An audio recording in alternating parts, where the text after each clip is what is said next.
Three American detainees are on their way home tonight from captivity in North Korea. The Korean Americans were freed today ahead of a planned summit between Kim Jong-un and President Trump. It came during a visit to Pyongyang by Secretary of State Mike Pompeo. Pompeo's plane carrying the three men stopped in Tokyo on its way back to the U.S. Pompeo said the men seemed to be in good health. Later, at a cabinet meeting, President Trump said the release was a gesture of goodwill in advance of the summit. Nobody thought this was going to happen. And I appreciate Kim Jong-un doing this and allowing them to go. I believe that both sides want to negotiate a deal. I think it's going to be a very successful deal. I think we have a really good shot at making it successful, but lots of things can happen. The president also ruled out the demilitarized zone between North and South Korea as the location for his meeting with Kim. Iran's supreme leader today blasted President Trump for pulling out of the 2015 nuclear deal. Ayatollah Ali Khamenei accused Mr. Trump of telling lies, and he said the president is powerless against Iran. European leaders called for finding ways to keep the nuclear deal alive. We'll have a full report later in the program. In Syria, a war monitoring group says an airstrike overnight killed at least 15 people, including 8 Iranians. The group says the targets near Damascus were weaponry that likely belonged to Iran's elite Revolutionary Guard. Syrian state media blamed Israel and showed video of the attack. Israel neither confirmed nor denied it, but the Israeli intelligence minister said such attacks should send a warning to Iran. We are not going to conquer Syria. This is not the intention, but there is importance to what we do on the practical level to bring this to Iran's awareness. A clear conclusion. They have nothing to look for in Syria. The price is too high. And this evening, air raid sirens sounded in the Israeli-occupied Golan Heights along the border with Syria.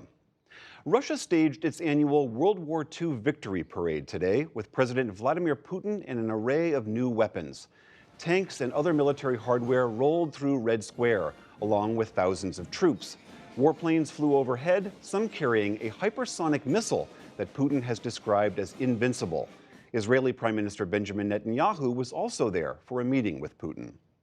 A former CIA case officer is now accused of passing secrets to China and possibly exposing U.S. informants inside China, which caused one of the worst intelligence failures in recent history. Jerry Chun-Shing Lee was indicted Tuesday after his arrest in January. He allegedly began selling defense secrets to China in 2010. His attorney says he is innocent.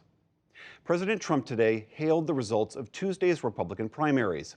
In Indiana, businessman Mike Braun won the nomination to challenge Senator Democrat Joe Donnelly in November.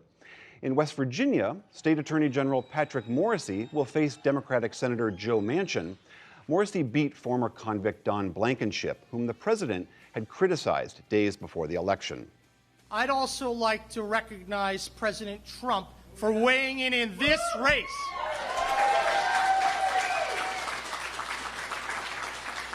Mr. President, if you're watching right now, let me tell you, your tweet was huge. And in Ohio, Richard Cordray secured the Democratic nomination for governor. The former head of the Consumer Financial Protection Bureau will now take on Republican Mike DeWine, who is the state's attorney general. Meanwhile, in North Carolina, Republican Congressman Robert Pittenger lost his primary. He is the first incumbent to lose this year. NBC News says an internal probe has found no evidence of a culture of sexual harassment. That follows the firing last fall of Today Show host Matt Lauer. He was accused of having an inappropriate sexual relationship with another employee. The network says senior management received no complaints against Lauer before late last year. And on Wall Street, tech and energy stocks led the broader market higher. The Dow Jones Industrial Average gained 182 points. The Nasdaq rose 73, and the S&P 500 added nearly 26. Still to come on the NewsHour, the nominee for CIA director faces tough questions. The global ramifications of the U.S. withdrawing from the Iran nuclear deal. Who consumes so-called junk news on both the left and the right? Plus much more.